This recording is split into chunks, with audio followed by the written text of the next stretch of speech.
You can start. Okay. Hare Krishna. Good morning, everyone. Welcome to Bhagavatam class on Saturday morning.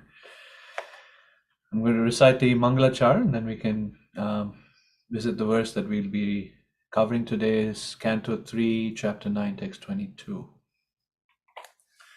Om Jnanatimirandhasya Jnananjana Shalakaya Chakshur Unmilitam Yena Tasmai Shri Guruve Namaha Shri Chaitanya Manobhishtam Stapitam Yena Bhutale Swayam Rupa Kadamahyam Dadati Swapadantikam Vanchakalpatarubhyascha Kripa Sindhubhya Evacha Patitanam Pavanebhyo Vaishnavebhyo Namo Namaha Jaya Shri Krishna Chaitanya Prabhu Nityananda Shri Advaita Gadadhar Shivasadi Gaur Bhaktavinda Hare Krishna, Krishna Krishna, Hare Hare, Hare Rama, Rama Rama, Hare Hare. Okay, I'll share my screen here.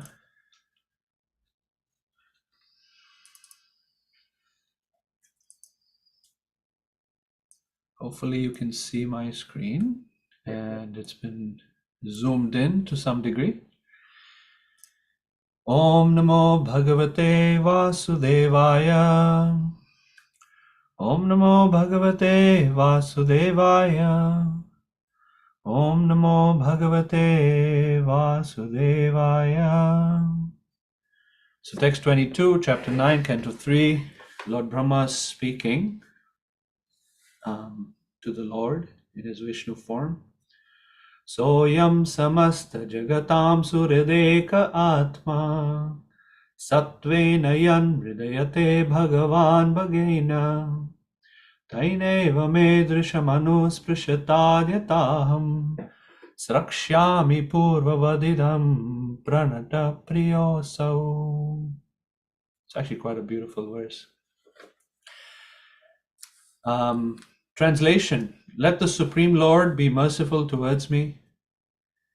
He is the one friend and soul of all living entities in the world, and he maintains all for the ultimate happiness by his 6 transcendental opulences. May he be merciful towards me, so that I, as before, may be empowered with the introspection to create, for I am also one of the surrendered souls who are dear to the Lord. Purport by Srila Prabhupada. The Supreme Lord Purushottam, or Shri Krishna, is the maintainer of all, in both the transcendental and material worlds. He is the life and friend of all because there is eternally natural affection and love between the living entities and the Lord. He is the one friend and well-wisher for all, and he is one without a second.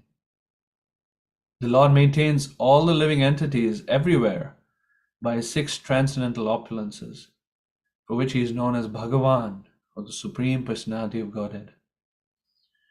Lord Brahma prayed for his mercy so that he might be able to create the universal affairs as he did before.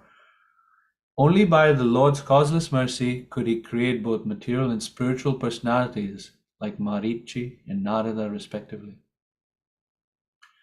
Brahma prayed to the Lord because he was very much dear to the surrendered soul.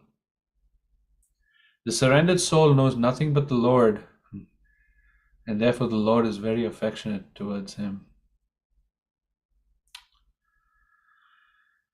Okay, so back to the Sanskrit. Soyam samasta jagatam surideka atma satvena yan mridayate bhagavan bhagena taineva medrishamanu sprishatadyataham srakshami purvavadidam pranatat priyosau. So just as a background for this section, some thoughts I wanted to share before we offer some comments from the verse itself. Lord Brahma, which is interesting, this chapter 9 of Canto 3 is expressing the prayers of Lord Brahma. He's in a very prayerful mood. extremely prayerful mood.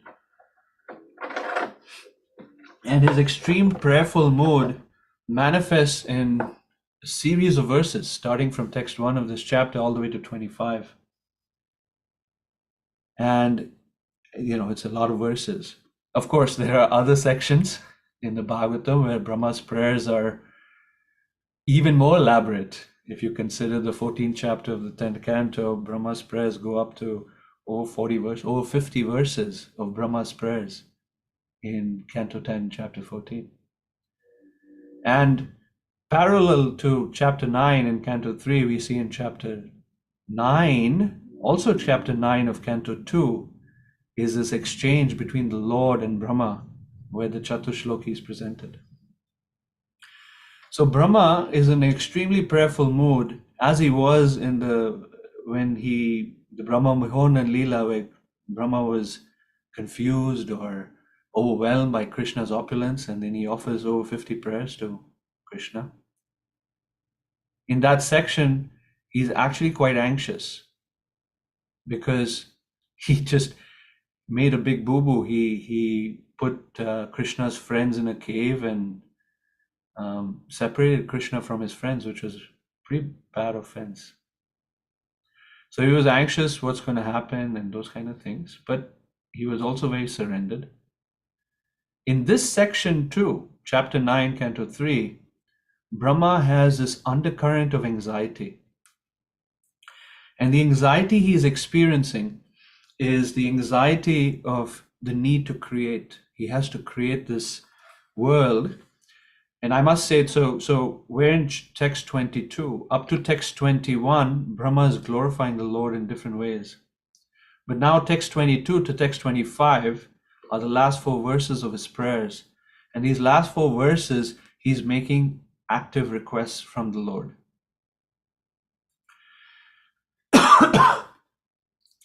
And in this section, this anxiety that he's experiencing, along with some amount of lamentation or depression, comes out.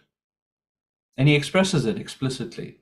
And the Lord acknowledges, and the Lord in text 29, the Lord acknowledges and says it back to Brahma, I know you're anxious, and I know you're feeling a little bit of depression, but don't worry. The anxiety is the anxiety of doing good service to the Lord. He has got the service, is like a monumental service of making creation happen. I mean, it's no small matter. Those who are our superiors, like Brahma is our superior, he is the head of our sampradaya. He is also the Pitamaha, the great grandfather of all of us, because ultimately, as Prabhupada would say, you trace back who's your father and then ask that person who is their father, and you keep tracing back, and the original father of all fathers is Brahma, of course, and then he is sourced from Vishnu, but in the material sense, Brahma is the ultimate father. And it's very natural for those in a superior position to carry the anxiety for the well-being of their subordinates. And the subordinates may not see it. Like children don't see the anxiety that parents carry for their well-being. In fact, they just see it as controllership, or they see it as restriction on their freedom or what have you. So the anxiety that Brahma is experiencing is actually exemplary for us to understand. He's actually our superior. He's looking for our well-being, and he's anxious about 3 things. He's anxious that he wants to make this creation come about properly. And so this verse is directly speaking to that. He's anxious because once creation happens, he's like in previous verses in this chapter, he's expressed that there's, he's going to be creating a place of suffering. It's a humongous task to create the universe, but to do so knowing that ultimately souls are going to be injected in this place to undergo suffering, that gives him some pain, and he wants to be able to like the purport is saying, inject spiritual personalities like Narada as well to provide the remedy for suffering souls in this world. That's the second thing he's anxious about, the remedy for the creation. The first was to just to be able to create properly. The second was to provide the remedy. And the third was to, while he's doing all of this, not to lose sight that he is simply an instrument of the Lord. And so that comes up in the next two verses, text 23 and 24, where he expresses to Krishna, please protect me. I might lose it. I might lose vision. I might lose perspective and see myself as the doer and become proud. Exactly the same request for protection that he makes in chapter 9, parallelly, of Canto 2. Here we're in chapter 9 of Canto 3. So we see a consistent mood of Lord Brahma. Again, he's our head of our sampradaya, he's an acharya for us, that he's exemplifying how to approach service to the Lord with anxiety, not catatonic anxiety, but healthy anxiety. This is spiritual anxiety for the service of the Lord.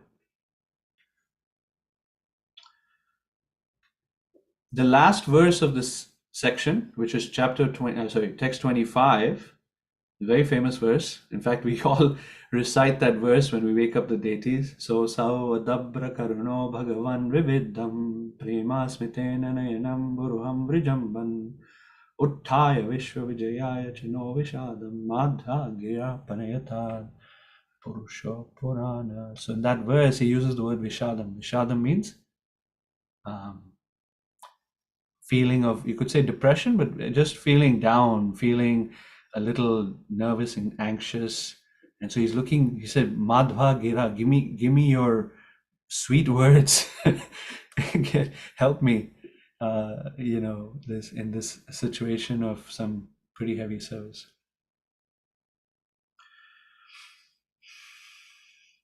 So in all previous verses up to text 21, Brahma is glorifying the Lord in very beautiful ways, and now he's making a request. And that is the convention, that is the proper mood, that is the way to approach the Lord, is that we glorify him, we appreciate him before we make a request for benediction.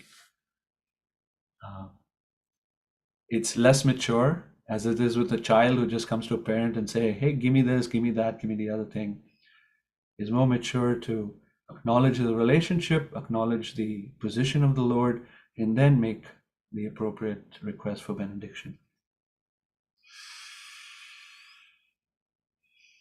So let's go look at the verse specifically that Brahma is expressing to Krishna here. So yam samasta jagatam suradeka atma. So he uses the word samasta jagatam. Samasta is the entire jagatam, all universes. Jagat is universe, jagatam is universes. Our acharyas discuss that Brahma is referring to not just the material universes, but also the spiritual universes and spiritual planets, you could say. So samasta jagatam surid eka atma. Surid is a beautiful word. Surid, Rid means heart. Surid is like very heartful, so to speak. But someone who is so dear that they will take that despite receiving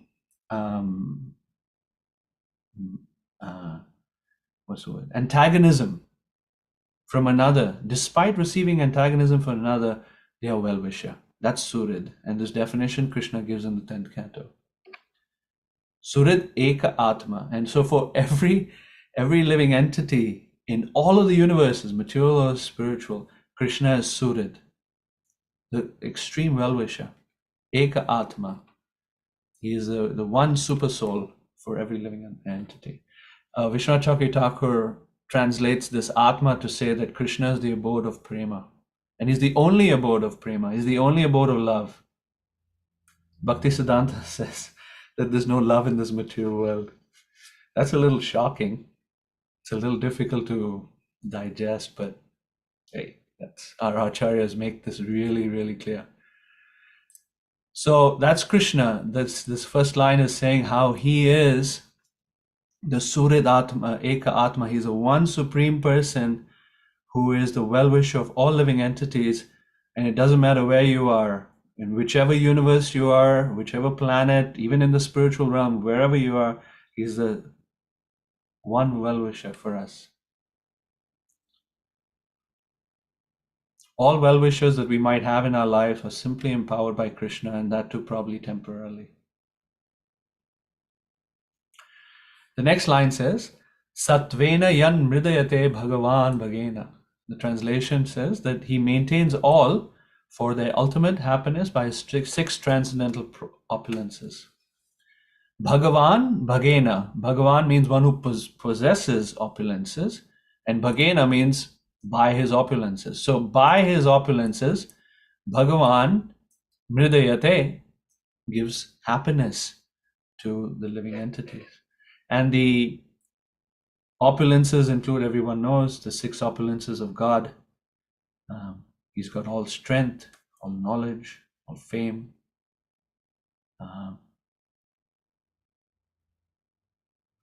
I forget the rest. all Beauty, knowledge. Beauty, there you go. Thank you. What to do? With hair, you lose memory. Bhanuswami, in his translation, he expresses that Satvena yan mridayate. So for materialists, Krishna gives happiness through the mode of goodness. So some of you may know this verse, right? In the second canto of the Bhagavatam, very famous verse. How does it go? Tadarajastamo bhava kama lobhadayasche chetayete ranavidam stitam satve prasidati. So when the mind is not influenced by rajas and tamas, and when the mind is more peaceful and connected to sattva, then prasidati, the mind becomes happy. So it's very natural that in the mode of goodness, one feels happiness. So this verse is saying that through the mode of goodness, Krishna awards happiness to the living entities in material consciousness. But for the devotees, the bhagenas, or the qualities of Bhagavan, is what actually gives the mridayate, gives the happiness to the living entities. Or you could say for the devotees. So for the devotees, they rejoice and they revel and they enjoy, they truly appreciate, and despite all kinds of nonsense happening in their life, the pains and the sufferings and all of that, because of the bhagena of Bhagavan and their relationship with Bhagavan, they remain happy. So he's glorifying Krishna in these two ways in the first two lines, and then he makes his request. Tena, by him, please Krishna, may drisham, give me this power of introspection to create. Drisham is the word. I've used this phrase multiple times in previous presentations of how even introspection is an empowerment.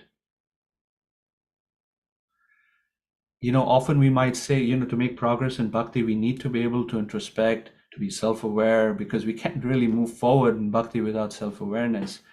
And honestly, a lot of spiritual life is a journey, is an ongoing and more deeper journey in this program of self-awareness.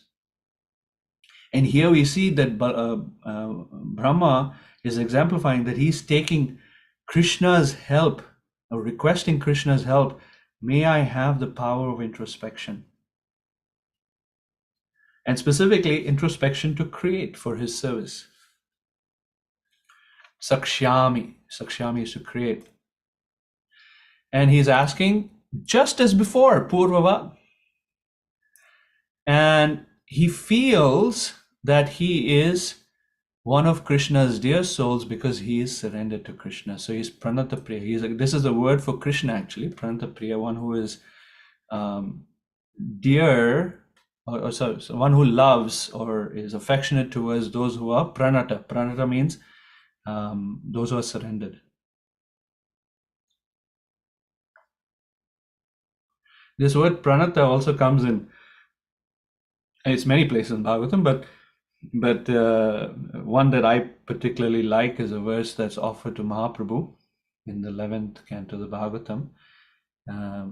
It goes like this: Dheyam sada paribhavagnam abhishta doham. The third line of that verse says, Brityartihan pranatapala bhavabdipotam vande mahapurushate charanaravindam.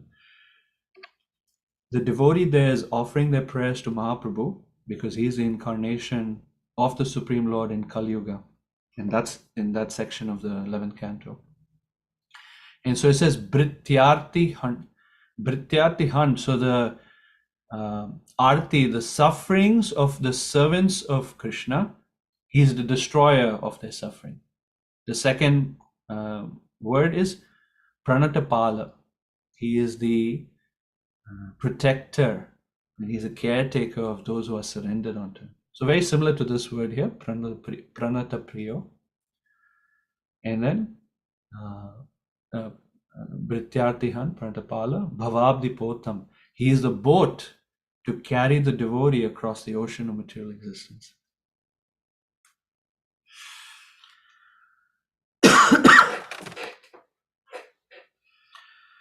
So this verse is exhibiting and that's the title of this talk, is utter dependence on Krishna. Brahma has some service to do. He's humble about it, and that humility makes him anxious to do a good job. What I find super fascinating is the fact that he's done it before, Purvavad. You see this word here, Purvavad. Just like I've done before, that's just like has happened before. It's every day of Brahma, he wakes up and he's offering these prayers for empowerment, because this is a partial annihilation happened the previous night, and now this morning he has to build up the universe, a part of the universe. Generally, when we do something for the first time, it's natural to feel nervous. We might have butterflies in our tummy and so forth. But if we've done something for so many times before, then generally there's a sense of confidence and a sense of independence. I can take care of it, no problem. The beautiful quality of Brahma's consciousness here is that even though he's done it so many times, he's approaching it with strong presence and utter dependence. That even though I've done this so many times, of course, by Krishna's empowerment, it doesn't mean that this time, it won't go wrong. And that I don't need Krishna's help. So despite having done this so many times before, he's taking this dependent mood on Krishna. Please help me. And we all have our service to do. Everyone's got something or the other. Perhaps in the morning we got to work and do some creation of some kind. And this is such a strong application for us, this verse. And the mood of Brahma, the anxiety he's feeling, the dependence on Krishna, the prayers to Krishna, the request for introspection, the request for the potency to be able to carry out his service properly, is very exemplary. This is actually really strong application for us. Of course, the next verses also tell us, once we start our work, generally we forget Krishna. We might do this in the morning, we might offer prayers, but then when we get into the thick of things, Krishna is out the window. And then we become at the center, and our abilities are in the center, and our accomplishments are in the center. And Brahma says to Krishna later, please let me not lose sight that you're really the empowerment for my work. May I not succumb to false prestige. May I remember the words of Vedic wisdom. This utter dependence on Krishna is actually very natural, very normal. It's what I mean by saying natural or normal. It's It's reality. We are totally dependent. I was just having a conversation with a colleague yesterday. He's like a director of product management in our company. And his son was the #1 lacrosse player of Wisconsin.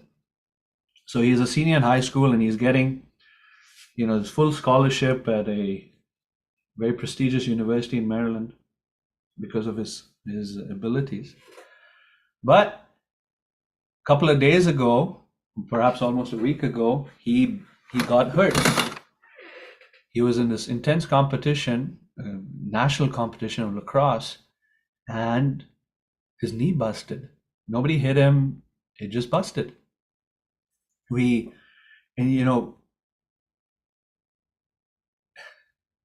Prior, probably, there was a sense of pride, there was a sense of accomplishment, there was a sense of, I am great. But at every moment, even for a young boy of 16 or 17 years old, health problems and physical problems can come. And that's true for any one of us. At every moment, we're really dependent on the Lord. It's just natural, it's normal, it's reality. And Brahma is acknowledging that reality, even though he's had so much experience with this particular service. Other sections of the Bhagavatam that I recalled where we see this kind of utter dependence is very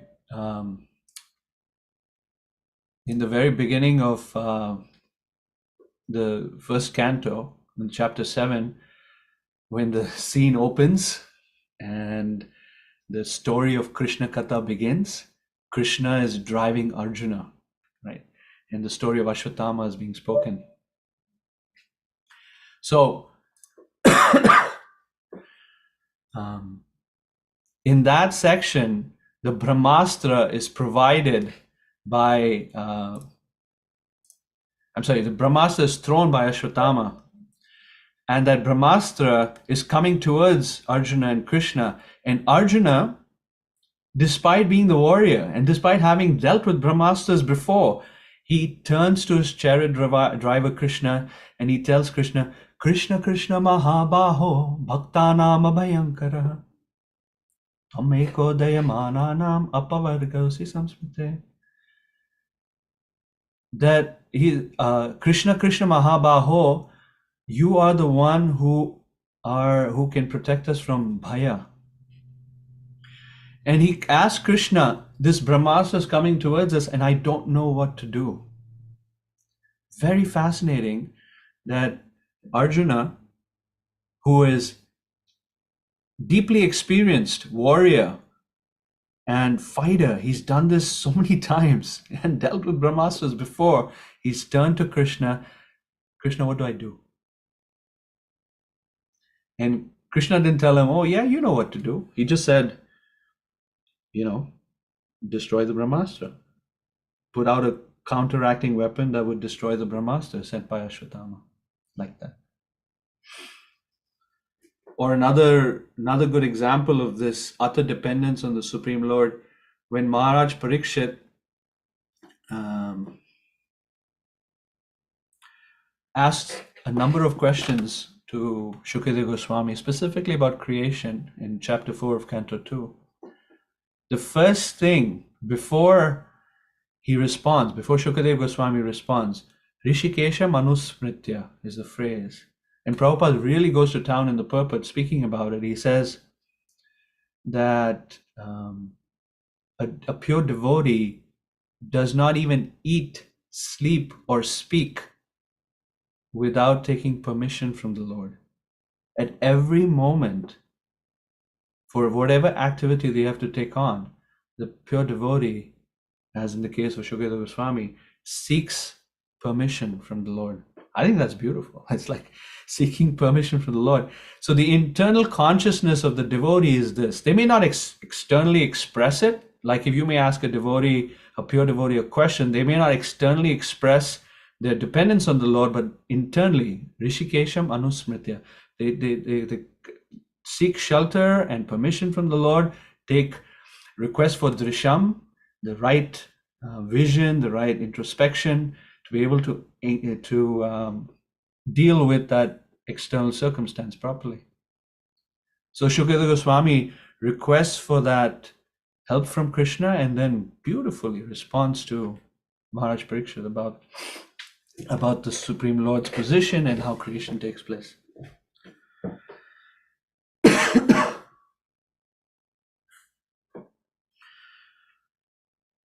So I'll end with this comment from the pulpit. Prabhupada says, Krishna is the life and friend of all because there is eternally natural affection and love between the living entities and the Lord.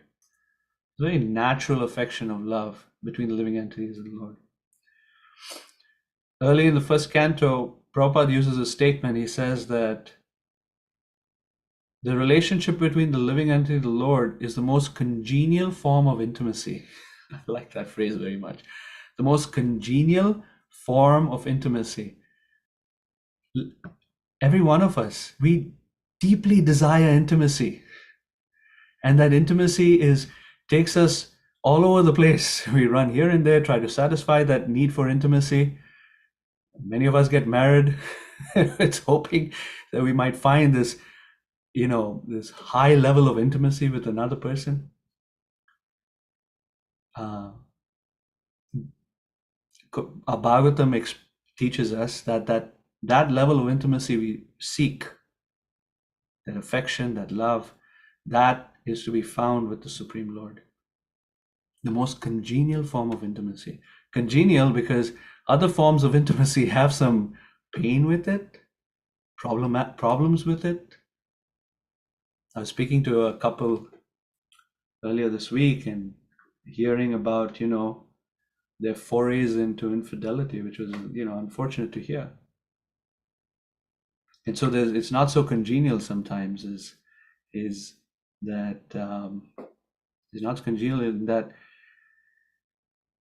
intimacy in this world may not prove to be so helpful, so wonderful, so advantageous, so dreamy-eyed as we might have looked at intimacy before. That intimacy and that love and affection that we're looking for is to be directed towards Krishna. That's the encouragement of the Bhagavatam.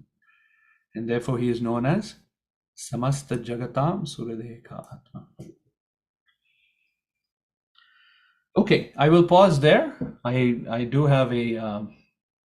why did I stop sharing? Okay. I do have the disciples course to teach for the rest of the day, so I'm going to try to end by 8:15 if there are some questions, comments. Hare Krishna, Prabhu. Hare Krishna. Thank you so much for a nice class. We were just thinking, Prabhu, this whole prayers of Brahma. So, I mean, from the previous chapter to this chapter, it looks like it is happening at the beginning of the creation and Brahma's initial period, right? Is that right understanding? Because that's how I think the eighth chapter, the middle of this eighth chapter, right? So, Brahma, My after understanding is that it's the partial creation, so it's the day of Brahma. It's one of the days of Brahma. that's how I read that from this verse. I mean, when you read the translation, that's how I understood. That is my question actually. So from the previous chapter, it looks like it is in the beginning because it says Brahma did the tapasya for 100 years. Then he, I mean, saw the Lord, right? So that's how it was. The eighth chapter was talking. So this chapter, in this verse, is saying that was my question yesterday also, because Yeah, Brahma is saying a lot of things. What is going to happen, right, for the living entities in the previous verses? I mean, couple of verses back he was sure. talking about how the living entities will be kind of got into this Maya and all. So I mean, as if it has already happened, he was able to envision or he was able to see what is coming up, right? So, but then in this verse, it looks like it is one of the days of Brahma. So I was just trying to see through what is the right ones. I mean, I think that question, the sequence of events and whether it's the first day of Brahma, the first full creation, or if it's a partial creation. Honestly, that whole topic is complicated, and we might be best, want to look at the commentaries of the acharyas or what they say. I'm making the comment that it's the partial creation and not the full creation, because that's what I heard from my spiritual master. So I just took it for granted without necessarily studying what the acharyas have spoken in this regard. Thank you, bro. So I would have to say, it probably have to be a careful study to fully answer your question, which I have not done. Maybe somebody in this group has.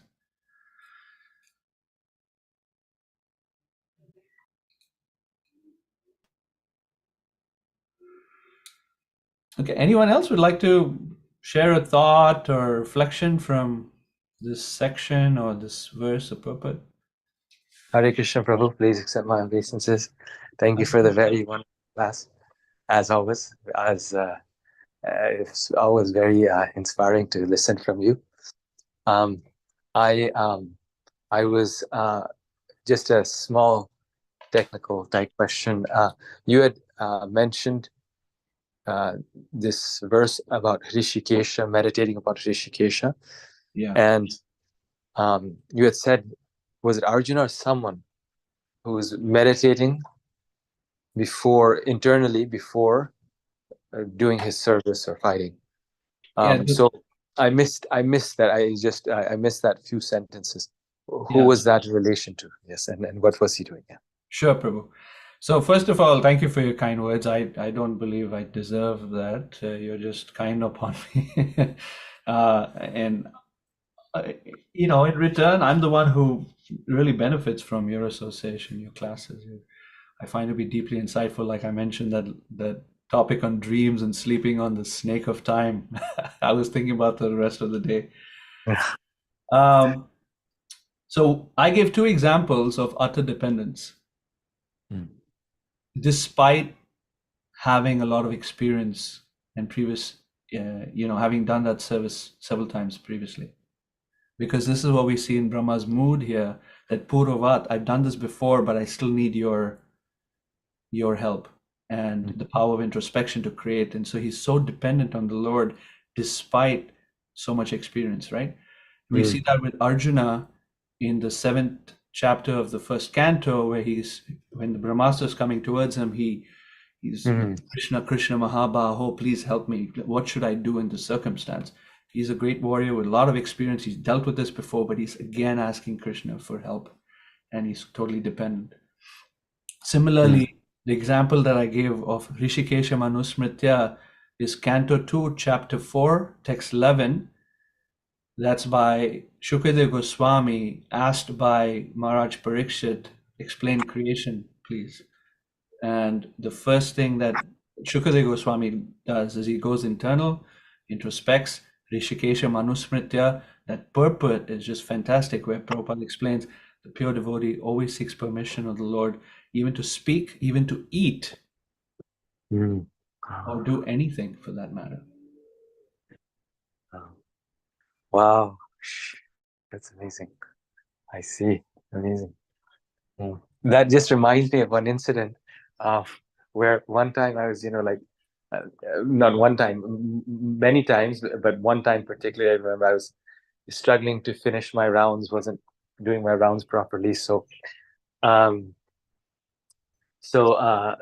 I had received some chastisement, or you can say not chastisement, just a correction from my spiritual master. So then after some time, I went back to him and I said, now I'm not eating until I chant my rounds. And I was feeling very happy to tell him that. And then he said, why not? Why just eating? Also, no speaking until you chant your rounds. Oh, nice. So you said eating and speaking.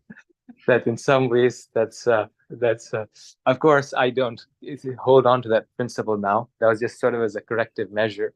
Sure. Now I'm not but the point is that I think Bhaktisiddhanta Saraswati Thakur also said this somewhere, that until we take a certain number of names of the Lord every day, we don't have the empowerment, or we may not have the empowerment to do other services.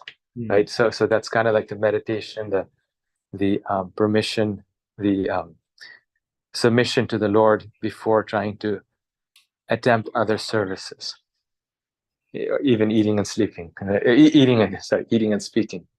Yeah. Yeah, we want to be in the right consciousness, otherwise it's so easy to lose it. Sri Radhika, you have a comment? Yeah, I was just marveling that what you were talking about, surrender of Lord Brahma and the utter dependence, is not a one-time process, right? So even though we see this, I mean, just beautiful set of prayers and this mood of complete submission, and then, you know, the Brahma Vimohan Leela, where there's the testing of his own Supreme Lord. So every moment, you know, there's such a, if we really get granular with our consciousness, we'll find within the depths of our heart so many times when, like, throughout the day, so it's not just like our morning chanting, it's like throughout the day, these moments of like power over and dominion and, like, you know, all these tendencies to be not, you know, not be Krishna conscious. So I was just marveling at how it seems like every moment is a test in Krishna consciousness, and it never stops. Even at the level of perfection of Lord Brahma, it doesn't stop. Yeah, yeah. Yeah, Spiritual Master said, right, Krishna consciousness is a moment-to-moment cultivation. Sure. Thank you for that comment. Good comment. Any other one? Any other comment or question or thought? Hare Krishna Prabhu, please accept my humble obeisances. All glories to Srila Prabhupada. We cannot finish without your reflection. Oh, thank you. Yeah, it's really nice.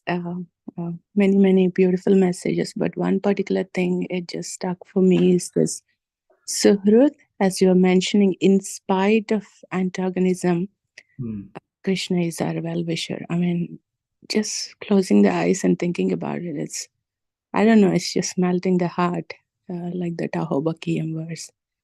So it's so beautiful, and I'm just praying that, you know, to remember that, as Sri Radhika Mataji said, moment to moment, at least few moments in a day, if not the 24/7. So that was really nice. And the other thing you mentioned, empowerment, no, introspection is actually the empowerment. I've never seen it that way, but as you're explaining, you know, it's just so wonderful. As Lord Brahma is praying here, please give me the power, empower me to introspect. Because as you're explaining, that's really the key. Whatever services, whatever, you know, sadhana we are doing, if you don't have that self-awareness or introspection, I mean, good luck. Yeah. Yeah, so I really appreciated you bringing that. Thank you, Prabhu. Oh, you're welcome. Drisham. Drisham is a Sanskrit word. It seeks introspection. There's power of introspection from Krishna. Okay. Yeah, even to go internal, we certainly need empowerment. Yeah, so it's 8:15. I do want to end early if that's okay. I really appreciate everyone's being here Saturday morning.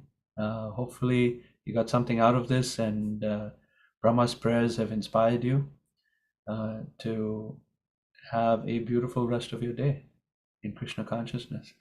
Take care, everyone. Srila Prabhupada ki jai. Grantara Srimad Bhagavatam ki jai. Thank you, Prabhuji.